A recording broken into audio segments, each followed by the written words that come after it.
And in our 9th stop in this year's professional Bowlers Tour telecasts, Ron Lisher, with 10 strikes, defeats Butch Soper, 260 to 214, goes against the great Dick Weber, young man who even bowled a match on a 707 airplane. Went to Russia, the Soviet Union in 1973 to promote bowling. Well, he's done just about everything that bowling has offered, and he has always accepted the challenge. And now his challenge here is 37-year-old Ron Lisher with 10 strikes, a 260 game. A tough match for both players. The pressure for Lisher to bowl against the great Weber. Weber hasn't been on national television in 2 years. At his age, the pressure, he has to feel that also. Oh, he is really stringing them. Ron Lisher and Dick Weber is yet to win a Firestone-sponsored championship. So close in the Firestone Tournament of Championships. Well, this 721 Classic now. Let's see what he can do with his first stroke.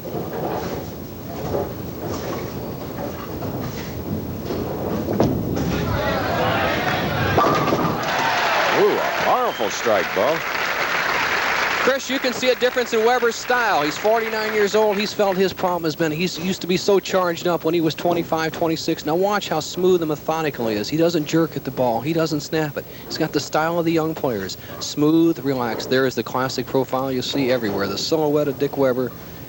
And there's a nice smooth stroke. That's not the Weber of 20 years ago. That is the Weber of today, the contemporary Dick Weber.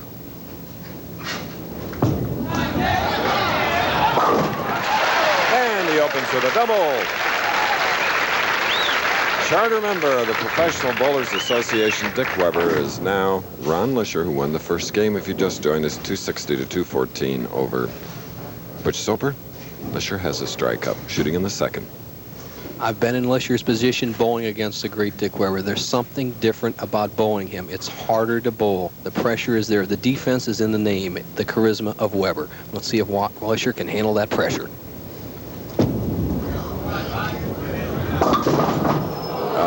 High hit and the 6-7. Chris, they say there's no defense, but that's not Butch Soper out there bowling Ron Lisher. It showed up very quickly. The first shot, Lisher pulled it, but he got a strike. The second one, he threw a little too slow, cutting right through, 6-7. Definitely under the gun now. You cannot give Weber an opening like that.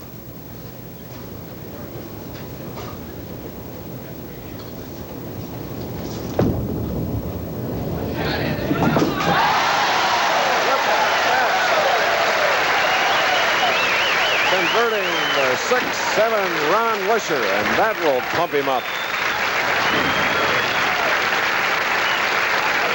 And what a shot, just barely hitting the 6-pin. See, that ball's almost off the lane, all the way across, nicking the 7-pin from behind. Tremendous shot.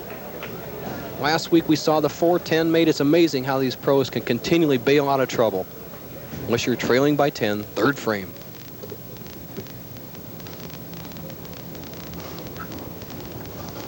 Looking for that first title.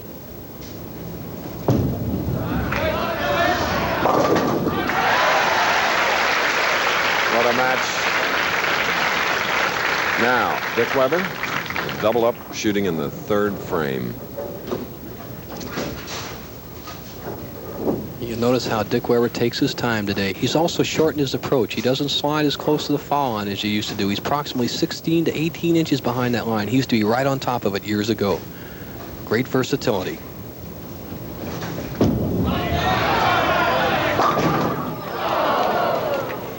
Leaving an 8-pin on the right lane. Just a little deep with the shot, Chris. We said, and Dick said in his interview, that he started around the 22nd board with his feet, looking at around the third arrow. As the lane said, they practiced an hour before the telecast. He moved to the 25th board. Now he's in about the 27th board. He was just a little too deep. And there you can see Weber, about a foot behind the foul line.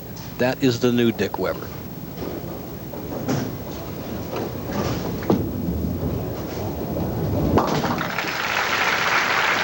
All right, covering the 8-pin for a spare in the third. 49-year-old Dick Weber. And there you look at the score sheet. You see a 9-pin lead at this point. I imagine his buddy and our friend, of course, Don Carter, watching on television, living in the Miami area now, probably was too tired from his golf game to come see the match, right? Two of the greatest. Weber leading by 9.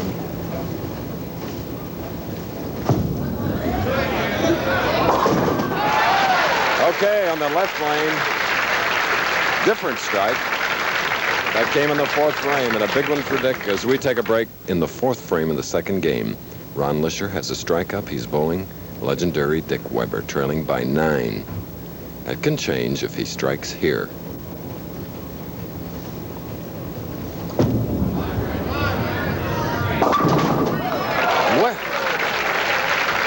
High hit on the nose, and a 1-pin lead with the double for Ron Lisher, who won the first game 260 to 214. Chris, a great break, hit right in the nose, got the beaker. Look at this, a nosedive and a tremendous break. He was trailing by 9. He takes the lead by 1. This is almost a 6-7 split again, but look at the unique pin action, catching a tremendous break, taking the lead over Weber. The key is, can he capitalize on it? He is not bowling the same style, not maintaining his form as he was the first game. He has to keep it together to beat a great champion. There was a good shot there. Yes. Yet leaving a 10. You notice his follow-through went towards his target then. The first 4 frames that Lisher bowled in this match, he followed through to the right, to the left. Nothing consistent. The first match in the great 260 game, everything was precision. That was his best shot in this match. Lisher is 5'8", 160 pounds. His hobbies, fast-pitch softball and fishing. It's a good combination.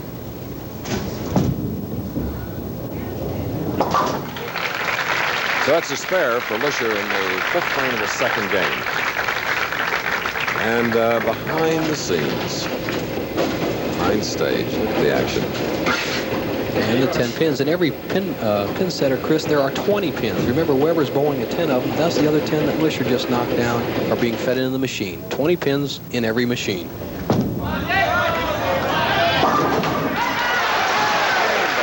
Proprietor from Florissant, Missouri, has doubled, now taking a 10-pin lead. Nelson, you for years enjoyed owning a bowling lane, and Don Nottingham of the Miami Dolphins. Oh, he's big enough to... He came down and bowled with me, Chris. He was my pro-am partner. He's a left-handed bowler. He says he's also got a broken right hand, which we didn't see, but he says he's ready for the Dolphins to have another great season. Double working, shooting in the 6th frame. Oh, he's running them out now. Dick Weber. When Weber could see the opportunity to really jump on Lisher, he did it. There you saw the old style of Weber. The nice follow through, the power, just strictly uninhibited stroke. And when he gets loose, he'll go with that. Now he's got Lisher on the ropes. Lisher has to come back and throw strikes. Again, the right-hand lane, we said, is hooking a little more. Lisher's been high for a 6-7 in the 2nd frame. Got a great break in the 4th. Let's see if he adjusts in the 6th.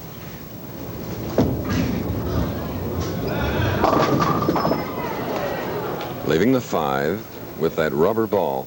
Chris, as you said, all the players today are using the rubber balls. We have the old track condition, seems to be more conducive to the rubber ball here. And here's the break that Ron Lisher got, almost catching the wall shot. Watch the 4, 5, and 7. They'll be standing. There they are. Head pin. There it is, going to the sideboard, taking out the 4 and the 7, and not quite catching the 5.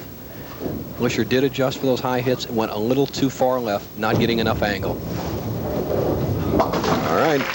That's a spare in the 6th frame for Lisher, and you tuned in late. Lisher won the first game with 10 strikes, a 260 to Butch Soper's 214.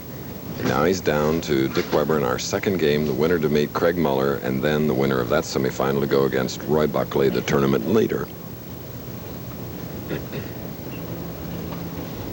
What's the temperature in South Florida? 86.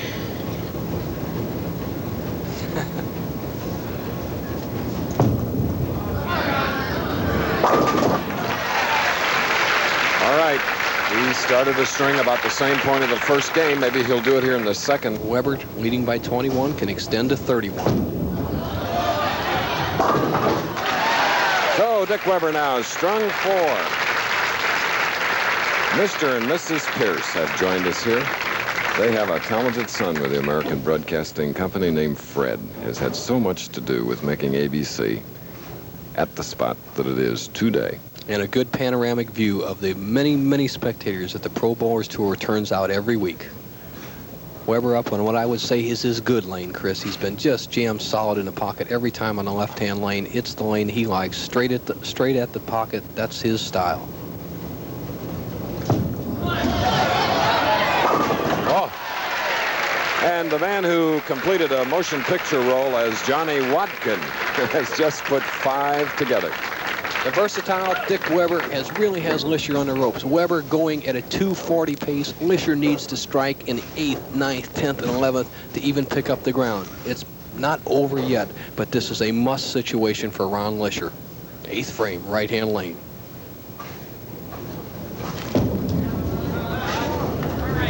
All right, still alive with that double. That strike coming in the 8th frame. Lisher, who won the first game, 260 to 214 over Butch Soper. Remember the winner to meet Craig Muller? Then Roy Buckley, our statistician today. Really been bowling well this year. That's Palmer Falgren. And as his stats show, Lisher must strike in the 9th frame. He has to strike to stay in the ball game with Dick Weber. Weber is not going to hand it to him on a platter. Lisher's going to have to go out and get it. Still possible 248.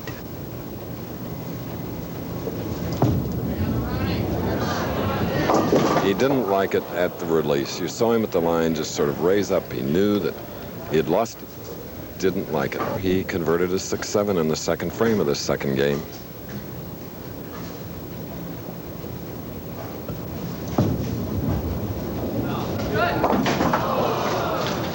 And see you later. Ron Lisher's down to just an even 200 pace. Dick Weber at a 249 pace. This gives Weber a little chance to experiment. He's been high on the right-hand lane, tripped to 4 out twice. He has 2 options. He can either move a little deeper with his feet or throw the ball a little harder. Weber, in his old days, would go with the speed. I think the younger Weber today will move in. Leaving a 10 on the right lane after stringing 5 in a row. He opened with the double, marked with a spare. You can see Weber looking down at the approach, Chris. And there's the finishers. My good friend Walden. Louis Moore consistent again this week. Sam Flanagan, 218 tournaments in a row. Dynamic Marshall Holman, 9th place. Norm Myers, Dick Weber's brother-in-law. Steady George Pappas expecting a new baby. Johnny Petraglia bowling well. Ed Ressler, who's opening a new bowling center with his daddy in Bethlehem, Pennsylvania. Look out. And there goes another. As you can see some of our other finishers, Chris, Dick Weber did the same thing Butch Soper did, not playing that low friction area in the center and sliding by the 10-pin. Unusual as it may seem, the 10-pin is a tough spare here today. You have to go from that slick zone across that worn track. Some of our other finishers, Mal Acosta, Joe Nuzzo, Les Sykes, whose son now works for the PBA, and the former defending Miami champion Randy Lightfoot, powerful Jeff Mattingly, Lamar Bramlett, another one of the players, and Sal Borgiano round out the top 24. So Weber, who had 216 through the 9th frame, and with that strike up, Dick Weber will now move into the semifinal against Craig Muller.